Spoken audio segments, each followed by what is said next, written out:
Les réflexes d'urgence. En cette période d'été, mais également de vacances scolaires, on se demande souvent: est-ce qu'on saura réagir face à une situation telle que le malaise, quelle que soit sa forme, ou une blessure, qu'elle soit grave ou pas? Cette auto-formation aura pour objectif que vous soyez capable de réagir rapidement et efficacement face à une situation d'urgence. Pourquoi? Comme le prévoit le Code pénal, quiconque s'abstient volontairement de porter secours à une personne en péril sans risque pour lui ou pour un tiers, soit par son action personnelle ou en appelant les secours, sera puni de 5 ans d'emprisonnement et 75 000 € d'amende. Enfin, pas de panique, car appeler les secours représente un acte de secours, mais faut-il encore savoir quoi dire et quels sont les éléments à transmettre? Voici les différentes étapes que nous allons aborder. Analyser les dangers, protéger du danger, examiner la victime, alerter les secours et secourir la victime. Analyser le danger. Un danger peut être contrôlable ou non contrôlable. Le danger contrôlable est celui que l'on peut supprimer en l'éloignant de la victime ou en le stoppant. Le danger non contrôlable est celui qui est impossible à supprimer, tel qu'un incendie, un objet qui menace de tomber. Protéger du danger. Une fois le danger identifié, il va falloir le supprimer ou alors l'isoler en délimitant ou balisant la zone et surtout extraire la victime. Le dégagement d'urgence. Avant toute tentative de dégagement, il va falloir se poser 3 questions. Est-ce que la victime est visible? Est-ce qu'elle est facile à atteindre? Est-ce que rien ne gêne le dégagement? Important, privilégier l'accès le plus rapide et le plus sûr. Pour cela, saisir fortement les chevilles ou les poignets et tirer rapidement. Attention! Avant de se lancer dans un dégagement d'urgence, il faudra tenir compte de sa force physique et de la position de la victime, mais également de l'environnement. À retenir, pour effectuer un dégagement d'urgence, la victime doit être visible, facile à atteindre et rien ne gêne le dégagement. Privilégier l'accès le plus rapide et le plus sûr. Saisir solidement ses chevilles ou ses poignets. Tirer rapidement sur le sol jusqu'à ce qu'elle soit suffisamment éloignée du danger. Tenir compte de la force physique, position de la victime et l'environnement. Se faire aider si besoin. La victime saigne-t-elle abondamment? En respectant la position de la victime et en lui parlant, observez la victime et son entourage. Si le saignement n'est pas visible, en se protégeant les mains, palpez prudemment le cou, les membres supérieurs et inférieurs. À retenir. Comment vérifier si la victime saigne abondamment? Respectez la position de la victime et lui parler. Observez la victime et son entourage. Si le saignement n'est pas visible, en se protégeant les mains, palpez prudemment le cou, les membres supérieurs et inférieurs. La victime s'étouffe-t-elle? L'obstruction peut être grave, la respiration est impossible ou partielle. La respiration est difficile mais encore possible. Observez. Si la victime porte brusquement les mains à la gorge par réflexe, posez une question simple. Si elle ne peut plus parler, plus crier, plus tousser, n'émet aucun son, ne peut plus respirer et s'agite, l'obstruction est grave. À retenir. Comment vérifier si la victime s'étouffe? L'obstruction peut être grave ou partielle. La victime porte brusquement les mains à la gorge par réflexe. Posez une question. Si la victime ne peut plus parler, plus crier, plus tousser, n'émet aucun son, ne peut plus respirer et s'agite, l'obstruction est grave. La victime respire-t-elle? Chez l'adulte ou l'enfant, prendre ses mains et lui demander d'exécuter un ordre simple. Vous m'entendez? Ouvrez les yeux, serrez-moi les mains. En cas de non-réaction, secouez doucement les épaules. Pour le nourrisson, faire du bruit en tapant dans ses mains, puis le stimuler au niveau des mains. À retenir. Comment vérifier si la victime réagit? Prendre ses mains et lui demander d'exécuter un ordre simple. Vous m'entendez? Ouvrez les yeux, serrez-moi les mains. En cas de non-réaction, secouez doucement les épaules. Pour le nourrisson, faire du bruit en tapant dans les mains, puis stimuler au niveau de ses mains. Pourquoi? La victime répond. Elle peut se plaindre de malaise, de brûlure, de douleur l'empêchant de faire certains mouvements ou d'une plaie ne saignant pas abondamment. Si la victime ne répond pas et ne réagit pas, il faut libérer les voies aériennes pour décoller la langue du fond de la gorge et permettre le passage de l'air. Libérer les voies aériennes. Chez l'adulte ou l'enfant.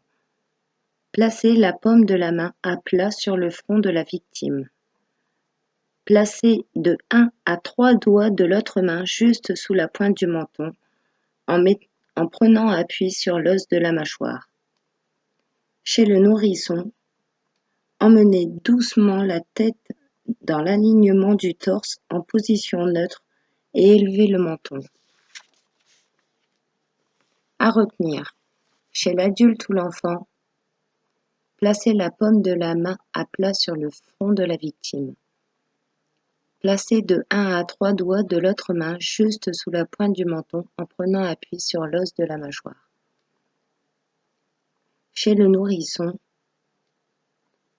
emmenez doucement la tête dans l'alignement du torse en position neutre et élevez le menton. Recherchez la respiration pendant 10 secondes avec les yeux, soulèvement du ventre et de la poitrine, l'oreille, les bruits normaux ou anormaux de la respiration, et la joue, le flux d'air.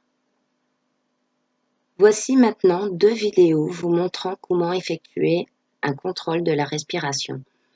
Dans celle-ci, le secouriste est appelé le SST. Cependant, que vous soyez SST ou pas, la manière de l'exécuter reste la même. Pour déceler une urgence vitale, le SST demande à la victime si elle l'entend. Il lui pose des questions simples. Que s'est-il passé? Comment ça va? Où avez-vous mal? En cas de non-réponse verbale, il recherche une éventuelle réaction motrice en lui secouant doucement les épaules et en lui prenant la main, en lui demandant d'exécuter un ordre simple, par exemple, ouvrez les yeux.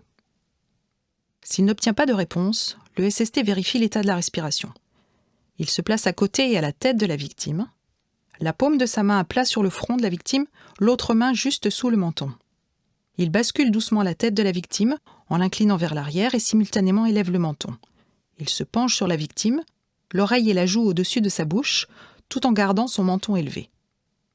Il écoute les bruits éventuels de la respiration et perçoit avec la joue, le cas échéant, le flux d'air expiré par le nez et la bouche de la victime. Il regarde si le ventre ou la poitrine se soulève, et cette recherche de la respiration doit durer au moins 10 secondes.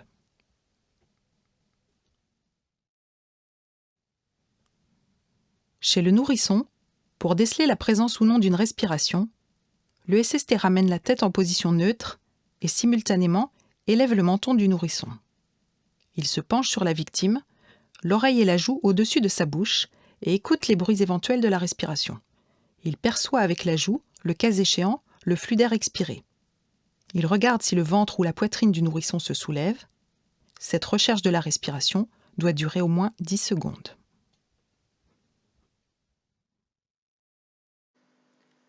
Maintenant que l'on sait protéger et examiner une victime, nous allons apprendre qui alerter et comment. Les secours publics. Le SAMU en composant le 15 pour une prise en charge médicale des problèmes urgents de santé et conseil médical. Les sapeurs-pompiers en composant le 18 pour tout ce qui concerne des secours d'urgence à la personne, sur les accidents de la route ou les incendies. Le numéro d'appel d'urgence européen en composant le 112. Ce numéro est recommandé pour les étrangers se trouvant en France ou les Français circulant en Europe. Cependant, ce numéro ne remplace pas l'utilisation des autres numéros d'urgence si cela est possible. Le message d'alerte, l'appelant doit indiquer au secours son identité et son numéro d'appel, le lieu précis de l'accident, adresse, atelier, étage, la nature de l'accident, le nombre de victimes, l'état de la victime, les gestes et actions déjà engagés. Attention, un dialogue va s'instaurer entre l'appelant et les services d'urgence. Répondre aux questions posées par les services de secours. Raccrocher à la demande. Après avoir raccroché, appliquer les consignes données et organiser l'accès des secours jusqu'au lieu de l'accident et au plus près de la victime. À retenir, les services publics. Composez le 15, le SAMU, pour toute question ou urgence médicale. Le 18, les pompiers, pour les secours d'urgence aux personnes sur accident de la route ou les incendies. Le 112, le numéro d'appel d'urgence européen, appel de l'étranger. Le message d'alerte, indiquer son identité et son numéro d'appel, le lieu précis de l'accident, adresse, atelier, étage et la nature de l'accident, le nombre de victimes, l'état de la victime. Maintenant que nous savons protéger, examiner et alerter, nous allons voir comment secourir. Pour les urgences vitales, l'action de secourir se fera avant d'alerter. Urgence vitale. La victime saigne abondamment. L'objectif sera d'arrêter le saignement. Comment? À l'aide d'un pansement compressif. Pour commencer, comprimez immédiatement l'endroit qui saigne à l'aide d'un plastique ou d'un linge propre. Allonger la victime et faire un pansement à l'aide d'un tissu suffisamment serré pour stopper le saignement. Alerter le SAMU en composant le 15. Protéger la victime contre le froid et les intempéries et la surveiller dans l'attente des secours. Si le SST doit se libérer pour réaliser une autre action, par exemple un autre geste vital sur la victime ou une autre victime, ou alerter s'il est seul, il applique un pansement compressif. Pour cela, il se munit d'une épaisseur de tissu propre fixée par une bande élastique, ou à défaut, il choisira un lien large, assez long, pour recouvrir entièrement l'épaisseur de tissu. Il remplace ainsi la compression manuelle en maintenant une pression suffisante. En cas d'inefficacité, il peut reprendre à tout moment la compression manuelle par-dessus le pansement. Une fois le pansement compressif terminé, il procède à l'alerte ou à un autre geste vital. Attention, si le pansement compressif ne suffit pas à stopper le saignement, reprendre la compression manuelle au-dessus du pansement. Cependant, la compression manuelle peut être considérée comme impossible dans les 5 situations suivantes. L'amputation ou l'arrachement de membres, le saignement multiple, la plaie hémorragique avec corps étranger, une nécessité de prendre en charge une autre urgence vitale comme la libération des voies aériennes ou la réanimation cardio-pulmonaire, ou en cas de situation comportant de nombreuses victimes.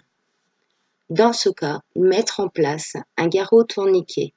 Pour cela, vous aurez besoin d'un lien de 3 à 5 cm de large et de 1,50 m de longueur et d'une barre de 10 à 20 cm solide.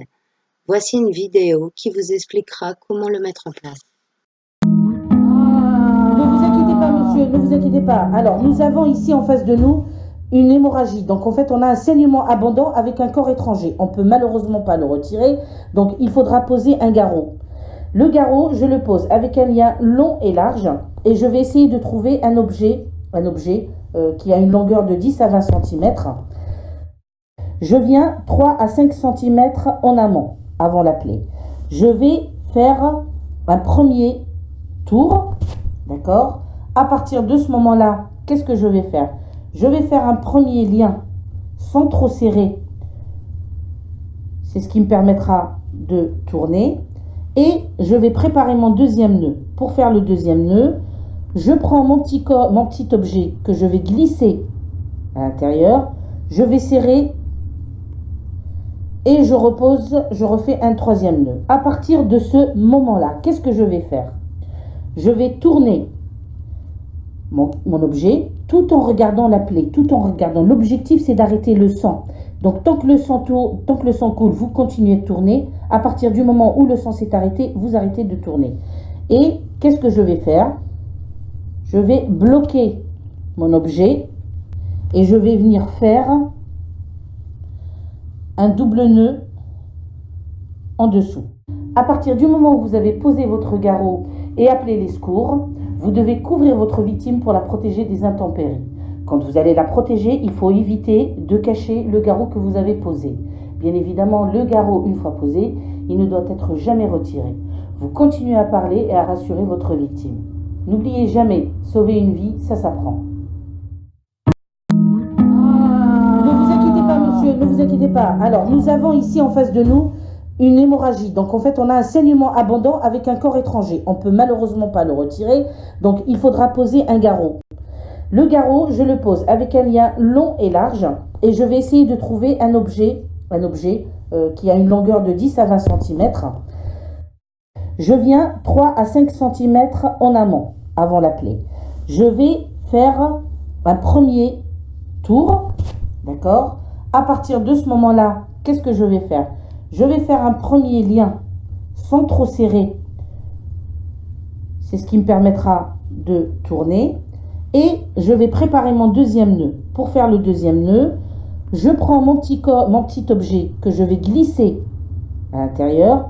Je vais serrer et je repose, je refais un troisième nœud. À partir de ce moment-là, qu'est-ce que je vais faire?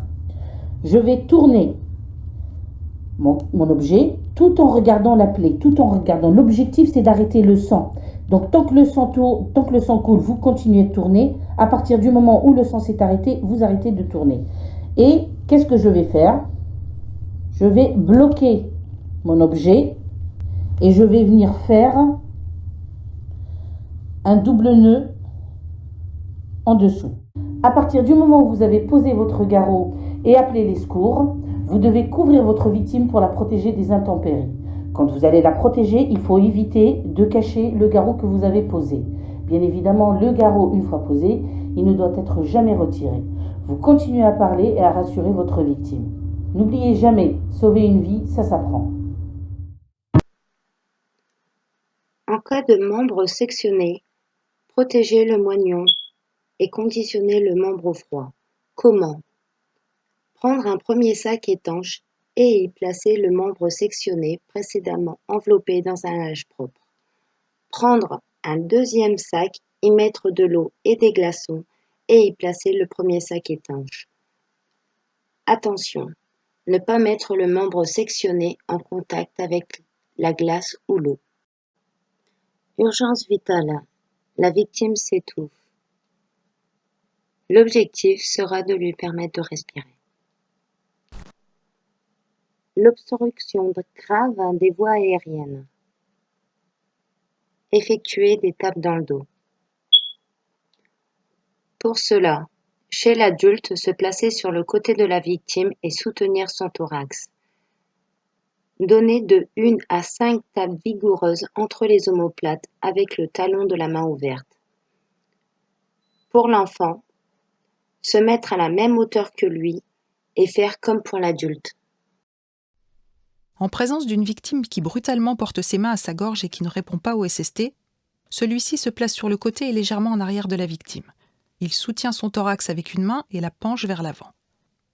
Le SST lui donne alors de 1 à 5 tapes vigoureuses dans le dos, entre les deux omoplates, avec le talon de l'autre main ouverte.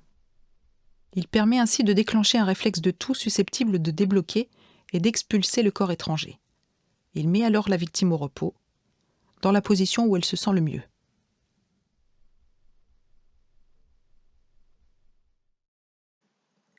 En cas d'inefficacité des tapes dans le dos, chez l'adulte ou l'enfant, réalisez de 1 à 5 compressions abdominales. Pour cela, Se placer derrière la victime et s'assurer qu'elle est bien penchée vers l'avant. Placer le poing fermé juste au-dessus du nombril et au-dessous du sternum. Mettre l'autre main sur la première sans appuyer sur les côtés. Tirer franchement de 1 à 5 fois vers l'arrière et le haut. Si les tapes dans le dos sont inefficaces, le SST réalise des compressions abdominales dites méthode de Heimlich. Il se place derrière la victime contre son dos et passe ses bras sous ceux de la victime de part et d'autre de la partie supérieure de son abdomen. Il place le poing fermé juste au-dessus du nombril et au-dessous du sternum et met l'autre main sur la première, les avant-bras n'appuyant pas sur les côtes. Le SST tire franchement en exerçant une pression vers l'arrière et vers le haut. Il effectue ainsi 1 à 5 compressions en relâchant entre chacune. Dès la désobstruction obtenue, le SST met la victime au repos, dans la position où elle se sent le mieux.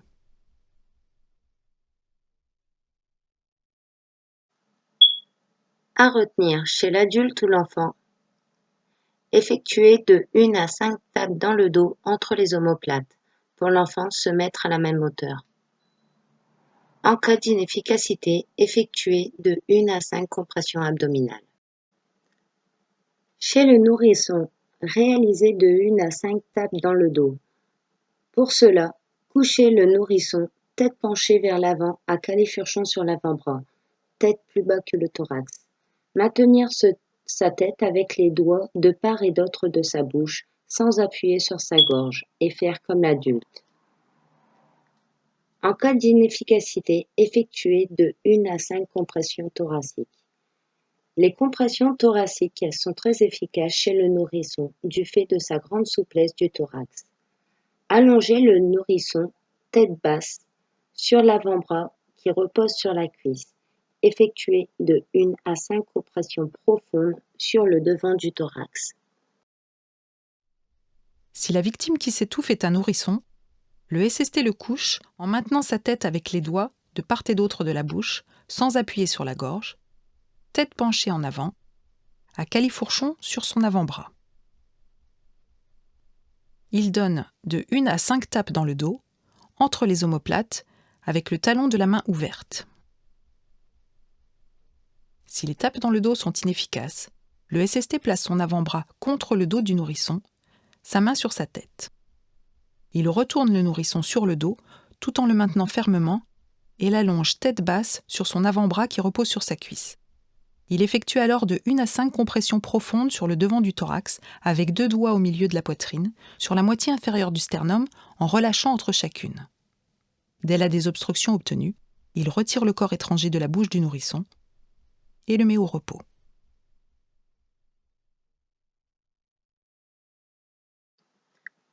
À retenir chez le nourrisson.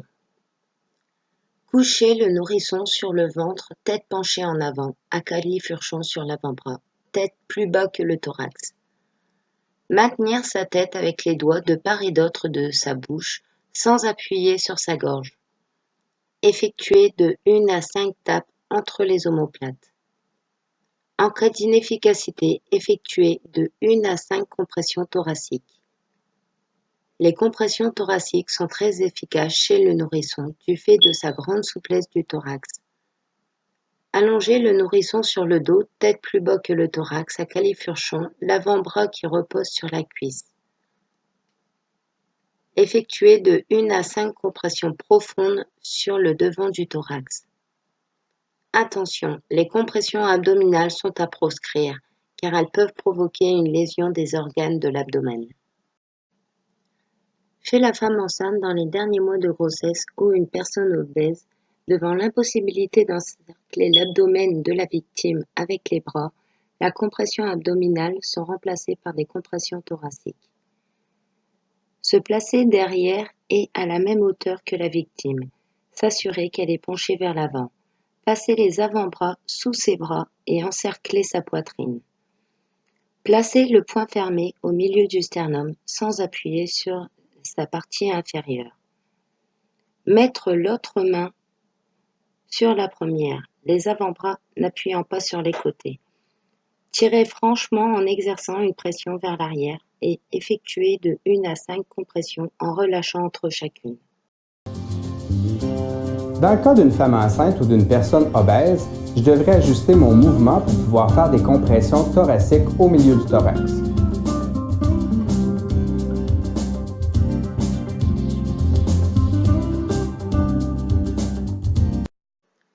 À retenir, chez la femme enceinte dans les derniers mois de grossesse ou une personne obèse, devant l'impossibilité d'encercler l'abdomen de la victime avec les bras, la compression abdominale sont remplacées par des compressions thoraciques.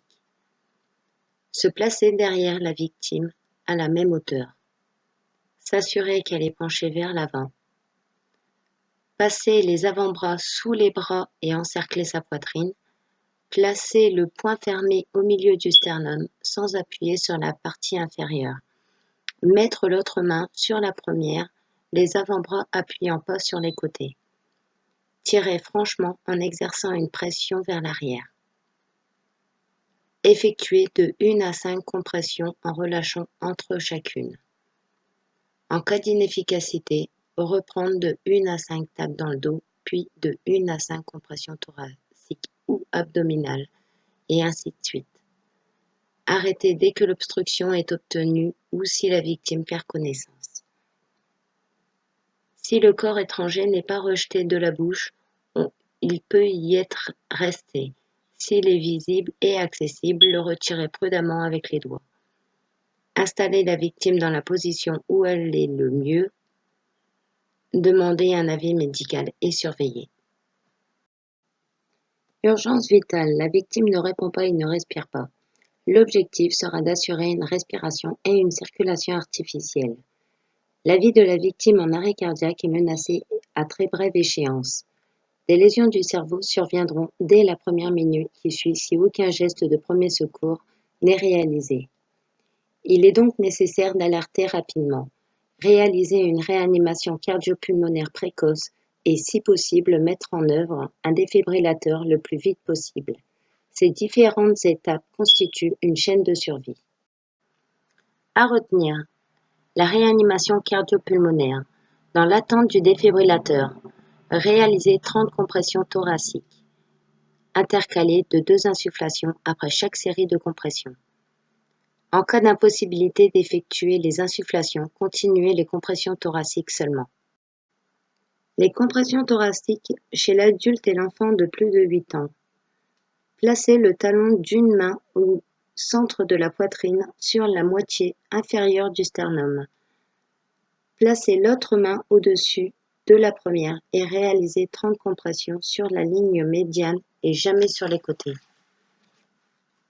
Se placer à genoux auprès de la victime, si possible allongé sur un plan dur. Bras tendus et les doigts relevés pour ne pas être en contact avec les côtés. Poussez verticalement sur la moitié inférieure du sternum de 5 à 6 cm. Le thorax reprend sa dimension initiale après chaque compression. À retenir, la réanimation cardio-pulmonaire chez l'adulte et l'enfant de plus de 8 ans. Effectuez 30 compressions et 2 insufflations si possible. Placez le talon d'une main au centre de la poitrine sur la moitié inférieure du sternum. Placez l'autre main au-dessus de la première. Réalisez 30 compressions sur la ligne médiane et jamais sur les côtés. Les insufflations ou le bouche à bouche chez l'adulte et l'enfant de plus de 8 ans. Basculez la tête de la victime vers l'arrière en positionnant une main sur le front et de 2 à 3 doigts sous le menton. Ouvrir la bouche de la victime, lui pincer les narines et appliquer sa bouche autour de celle de la victime et insuffler progressivement jusqu'au début du soulèvement de la poitrine, environ 1 seconde. Se redresser pour vérifier l'affaissement de la poitrine et insuffler une seconde fois dans les mêmes conditions. À retenir les insufflations ou le bouche à bouche chez l'adulte et l'enfant de plus de 8 ans. Faire 2 insufflations si possible. Libérer les voies aériennes. Basculer la tête vers l'arrière en positionnant une main sur le front, 2 à 3 doigts sous le menton. Ouvrir la bouche de la victime. Pincer les narines. Appliquer sa bouche autour de celle de la victime. Insuffler progressivement jusqu'au début du soulèvement de la poitrine, environ 1 seconde. Chez l'enfant de 1 à 8 ans, réalisez les compressions thoraciques avec une seule main en veillant à enfoncer le thorax sur 5 cm et à une fréquence de 100 à 120 compressions par minute et réalisez 2 insufflations comme l'adulte. À retenir, chez l'enfant de 1 à 8 ans, réalisez les compressions avec une seule main en veillant à enfoncer le thorax sur 5 cm à une fréquence de 100 à 120 compressions par minute. Faire 2 insufflations.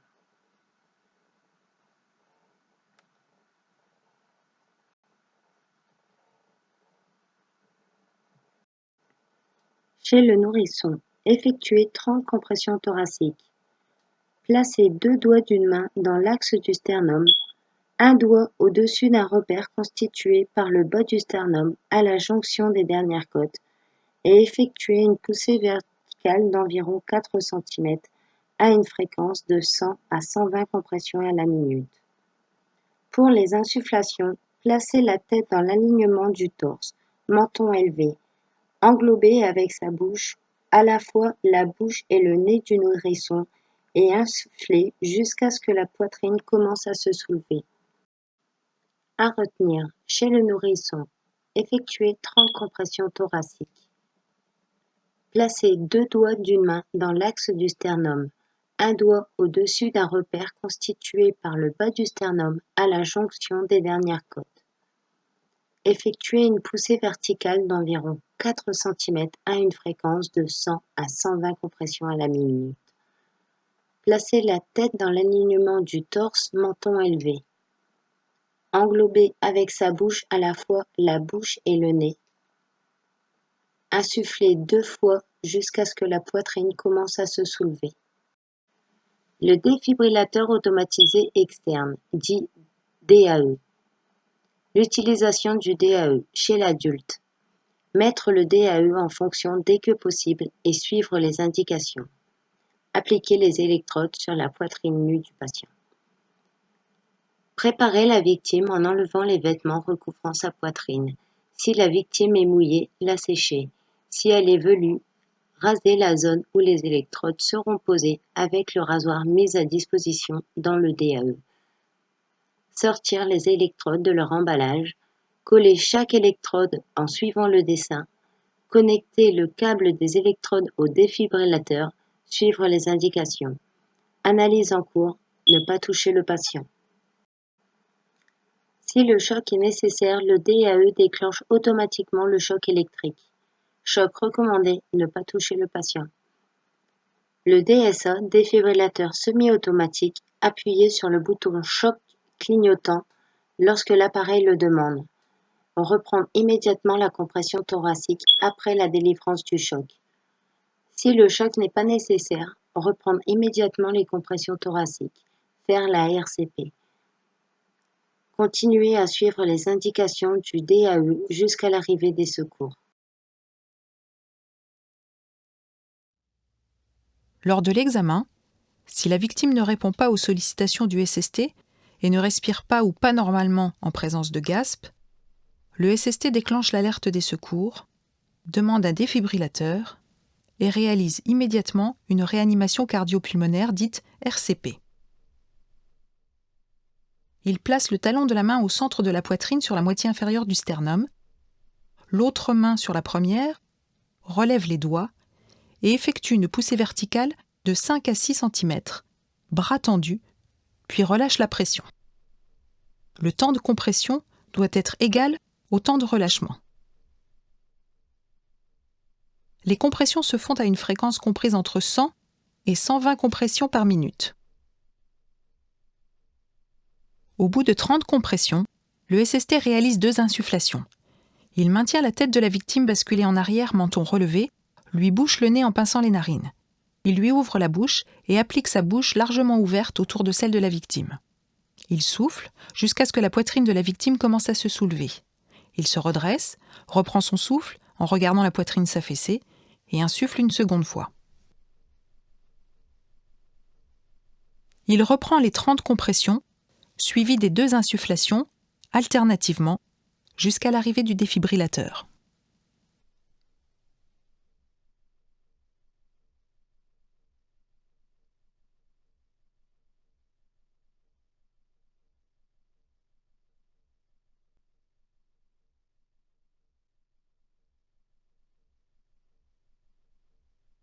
Dès que le défibrillateur est disponible, le SST le met en fonction et suit les indications sonores et visuelles données par l'appareil.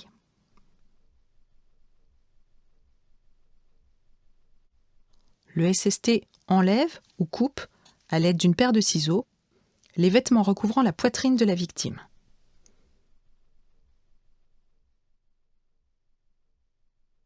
Il sort les électrodes de l'emballage, enlève la protection et colle chaque électrode, conformément au schéma, en appuyant fermement sur le thorax nu de la victime.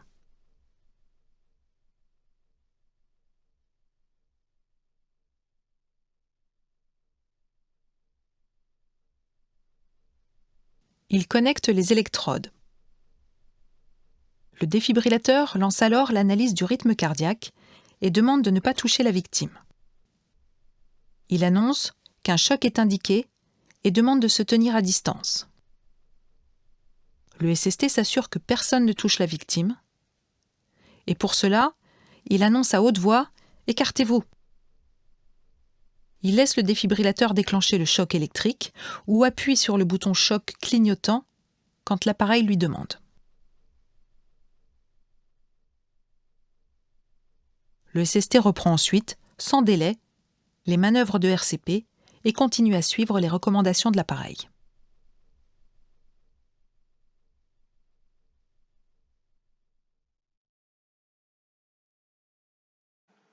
Chez l'enfant de moins de 8 ans et le nourrisson, le DAE doit être équipé d'un appareil adapté, électrode d'enfant, réducteur d'énergie.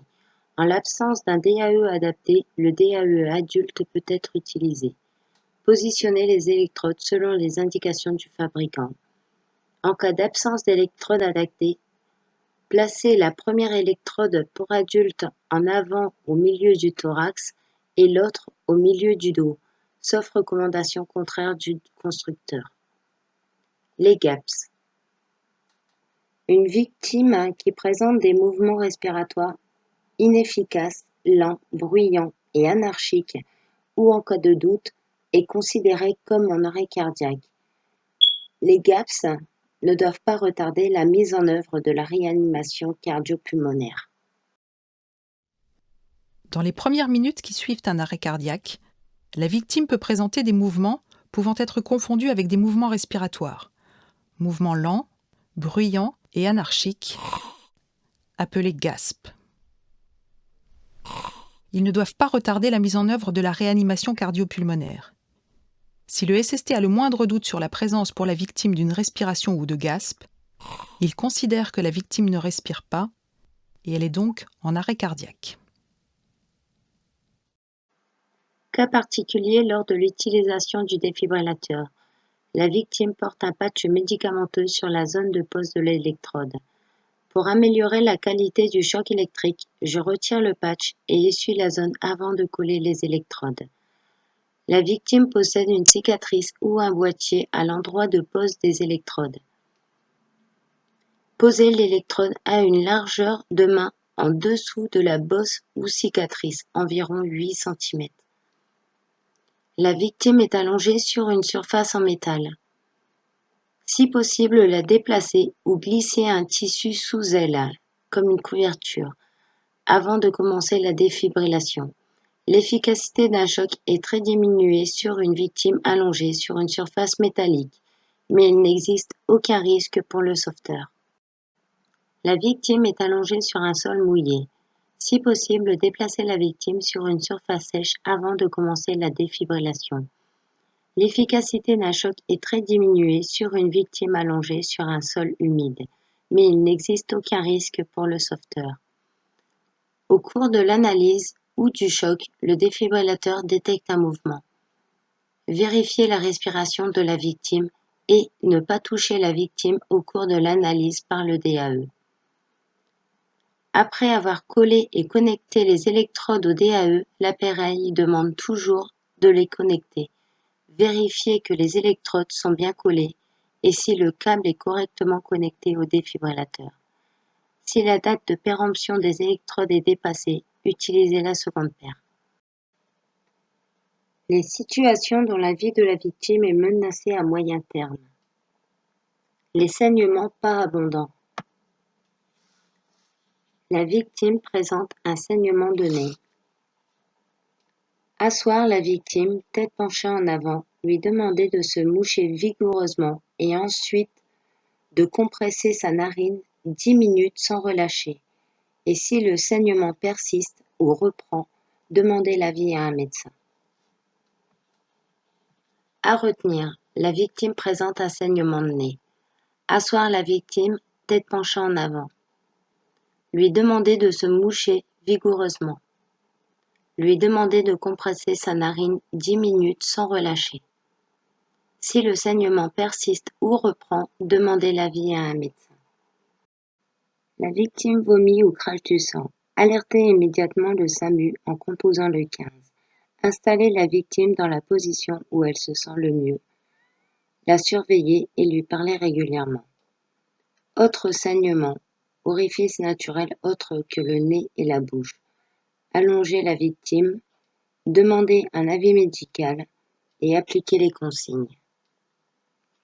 À retenir, la victime vomit ou crache du sang. Installez la victime dans la position où elle se sent le mieux. Appelez le 15, le SAMU. Surveillez la victime et lui parlez régulièrement. Autre saignement, orifice naturel autre que le nez et la bouche. Allongez la victime, demandez un avis médical et appliquez les consignes. La victime se plaint d'une plaie qui ne saigne pas abondamment. L'objectif sera d'éviter l'aggravation de la plaie. Selon la localisation de la plaie, positionnez la victime afin d'éviter l'aggravation. Plaie au thorax, position demi-assise pour faciliter la respiration. Plaie à l'abdomen, allongée, jambes fléchies pour relâcher les muscles de l'abdomen. Plaie à l'œil, allongée, les yeux fermés et ne pas bouger la tête. Autre type de plaie, allonger la victime pour diminuer les complications et prévenir une défaillance circulatoire. Ensuite, alerter les secours, protéger du bruit et des intempéries, surveiller et rassurer en lui parlant. À retenir. Plaie au thorax, position demi-assise pour faciliter la respiration. Plaie à l'abdomen, allongée, jambes fléchies pour relâcher les muscles de l'abdomen. Plaie à l'œil, allongée, les yeux fermés et ne pas bouger la tête. Autre type de plaie, allonger la victime pour diminuer les complications et prévenir une défaillance circulatoire. Faire alerter ou alerter les secours, protéger du froid et des intempéries, surveiller et rassurer en lui parlant. La plaie simple. Se laver les mains avant et après les soins. Mettre si possible des gants. Nettoyer la plaie à l'eau et au savon avec une compresse stérile, puis avec un antiseptique. Sécher et protéger la plaie avec un pansement. Attention, demandez à la victime de consulter un médecin si la plaie évolue, douleur, rougeur ou gonflement. L'obstruction partielle des voies aériennes. Après avoir protégé, si la victime peint, crie, tousse vigoureusement ou respire avec un sifflement respiratoire, en aucun cas ne pratiquez les techniques de désobstruction, car lorsque l'obstruction est partielle, la respiration est encore possible. Comment réagir? Installez la victime dans la position qui lui convient le mieux, le plus généralement demi-assise. L'encourager à tousser pour rejeter le corps étranger. Alerter ou faire alerter les secours. Couvrir, surveiller et la réconforter. À retenir. Obstruction partielle des voies aériennes. Installer la victime dans la position qui lui convient le mieux, le plus généralement demi-assise. L'encourager à tousser pour rejeter le corps étranger. Alerter ou faire alerter les secours. Couvrir, surveiller et réconforter la victime. La victime se plaint de malaise. L'objectif sera d'éviter l'aggravation et prendre un avis médical. La victime répond et réagit mais présente un ou plusieurs signes inhabituels. Mettre immédiatement la victime au repos en position allongée. Si besoin, l'isoler et la rassurer. Attention, en cas de gêne respiratoire, Installez la victime en position demi-assise, sauf si elle adopte spontanément une autre position. Observez et recherchez les signes visibles. Douleur dans la poitrine qui représente un problème cardiaque. Du mal à respirer, à parler ou ne peut plus parler du tout, signe d'asthme. Sueur abondante sans avoir fourni d'effort ou sans que la chaleur soit importante. Sensation de froid. Pâleur intense. Chez les personnes à peau hâlée ou colorée, la pâleur peut être observée à la face interne des lèvres. Symptômes graves. La victime présente brutalement un ou plusieurs des signes suivants. Faiblesse ou paralysie soudaine unie ou bilatérale de la face, du bras ou la jambe. Diminution ou perte de vision unie ou bilatérale. Une difficulté de langage ou de compréhension. Un mal de tête sévère, soudain et inhabituel. Une perte d'équilibre ou une instabilité à la marche ou des chutes inexpliquées. La victime présente les signes d'un AVC, accident vasculaire cérébral.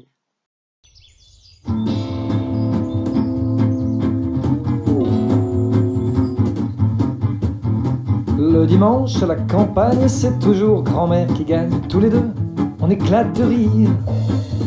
Je lui dis, quel train d'enfer, c'est encore toi la première. Mais soudain, où est son sourire? Son visage se fige à moitié, se paralyse. Alors, je réalise. Vite, appelle vite. Quand le visage est paralysé. Visage, Vite, appelle vite. Quand un bras ne peut plus se lever. inerte, Vite, appelle vite. Quand soudain la parole est troublée. troublé, Vite, un seul signe suffit. En urgence, appelle le 15 et dis AVC.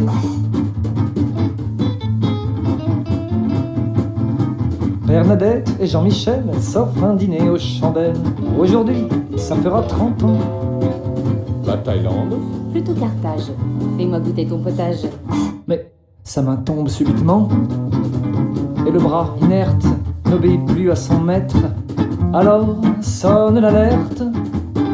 Vite, appelle vite. Quand le visage est paralysé. Visage, Vite, appelle vite. Quand un bras ne peut plus se lever. inerte, Vite, appelle vite. Quand soudain la parole est troublée. troublé, Vite, un seul signe suffit. En urgence, appelle le 15 et dis AVC.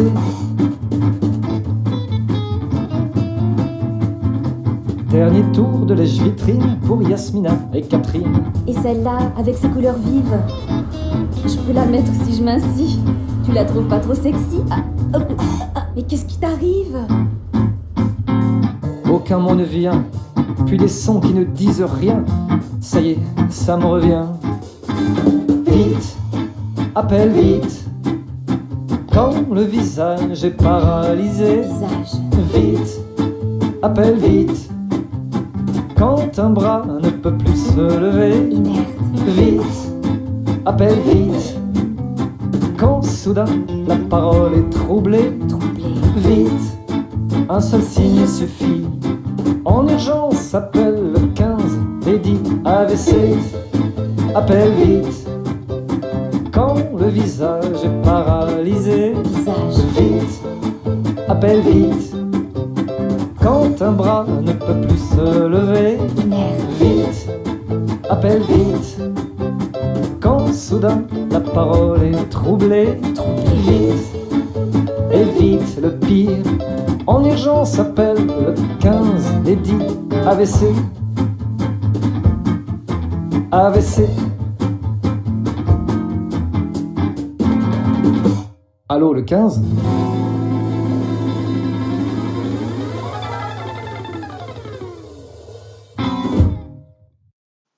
À retenir, écouter, questionner la victime et son entourage. Quel âge a-t-elle? Est-ce la première fois?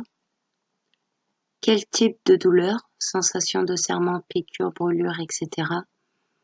Où a-t-elle mal? Depuis combien de temps a-t-elle ce malaise? A-t-elle été récemment malade et ou hospitalisée? Suit-elle un traitement? Je prends un avis médical. Appelez le 15 et transmettre de façon précise les informations recueillies. Appliquez les consignes du médecin. Surveiller, parler et réconforter la victime. La protéger du froid et ou des intempéries.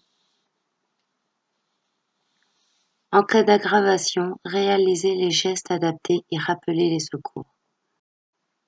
Cas particulier, la prise de médicaments ou de sucre. Dans certaines maladies, un traitement particulier doit être pris en cas d'aggravation brutale ou de malaise. Dans ce cas, le traitement et les doses à prendre sont connus par la victime et ont fait l'objet d'une ordonnance médicale. Si la victime demande son médicament ou sur ordre du médecin préalablement alerté, aidez-la à prendre son traitement en respectant les doses prescrites.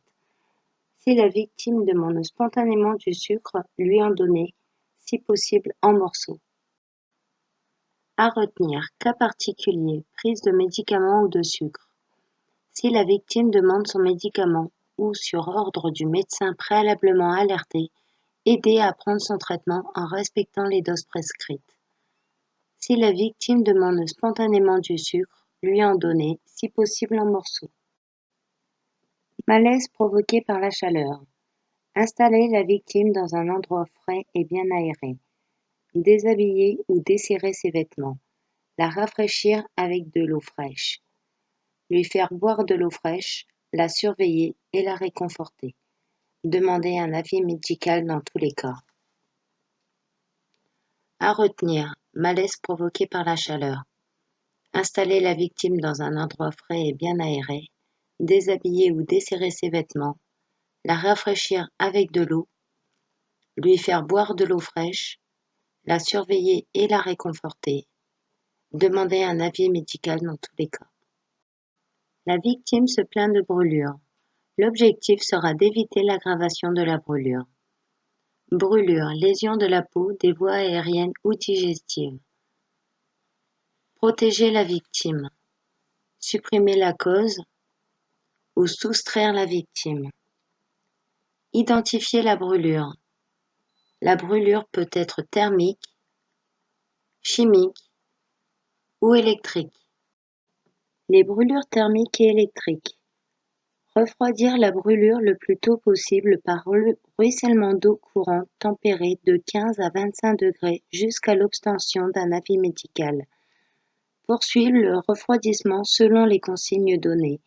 Installer ensuite la victime en position adaptée, donc allongée en général ou demi-assise en cas de gêne respiratoire. La positionner sur une région non brûlée, si possible sur un drap propre. Protéger du froid et des intempéries, surveiller et rassurer en cas d'aggravation, réaliser les gestes adaptés et rappeler les secours. Attention, une cloque supérieure à la paume de la main de la victime représente une brûlure grave. Une cloque de couleur noire ou de la mousse blanche représente une brûlure profonde. À retenir. Refroidir le plus tôt possible la brûlure par ruissellement d'eau courante tempérée de 15 à 25 degrés jusqu'à l'obtention d'un avis médical. Alerter ou faire alerter les secours. Poursuivre le refroidissement selon les consignes données. Installer ensuite la victime en position adaptée, allongée en général, demi-assise en cas de gêne respiratoire. La positionner sur une région non brûlée, si possible sur un drap propre. Protéger du froid et des intempéries. Surveiller et rassurer. En cas d'aggravation, réaliser les gestes adaptés et rappeler les secours. Les brûlures chimiques. Rincer en arrosant à grande eau tempérée et à faible pression pour éliminer le produit chimique.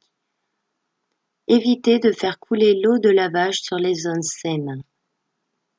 Enlever immédiatement et en se protégeant les vêtements imbibés de produits sans oublier les chaussures. Projection de liquide dans l'œil.